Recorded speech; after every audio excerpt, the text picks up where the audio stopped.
कानून मोदी सरकार द्वारा इस बिल को पास करवा लिया जाता है। राष्ट्रपति द्वारा मंजूरी मिलकर ये कानून बन जाता है, लेकिन इस कानून के खिलाफ देश भर में भारी विरोध देखने को मिल रहा है। और इस बीच एक वो तारीख आ जाती है जिसके दौरान एक बड़ा फैसला होगा, जिस तारीख में एक बड़ा फैसला होगा कि ये बिल पास होगा, ये कानून पास होगा या फिर नहीं। मोदी सरकार को अपने घुटने टेकने पड़ेंगे। तमाम सवाल खड़े हो जाते हैं क्योंकि सुप्रीम कोर्ट में लगातार याचिकाएं बढ़ रही हैं। सुप्रीम कोर्ट में मुस्लिम संगठनों द्वारा, मुस्लिम नेताओं द्वारा, मुस्लिम दलों द्वारा ये इल्जाम लगाया जा रहा है मोदी सरकार पर कि वक्फ संशोधन कानून का मकसद सिर्फ और सिर्फ केंद्र सरकार का वक्फ बोर्ड की संपत्तियों पर कब्जा करना है।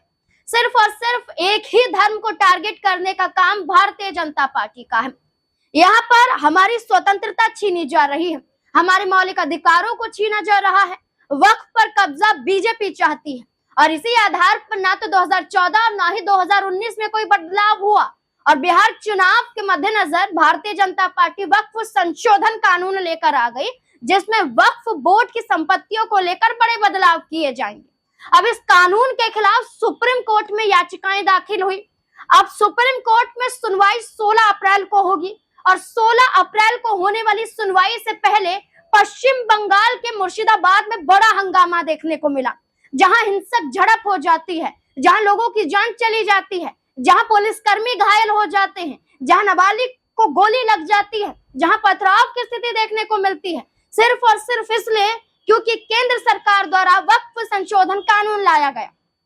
मुस्लिम अपने हक के आधार पर प्रदर्शन करने के लिए मजबूर है और पश्चिम बंगाल की मुख्यमंत्री ममता बनर्जी का दावा है कि हम ये कानून पश्चिम बंगाल में लागू नहीं होने देंगे और हम वक्फ बोर्ड की संपत्तियों की सुरक्षा करेंगे।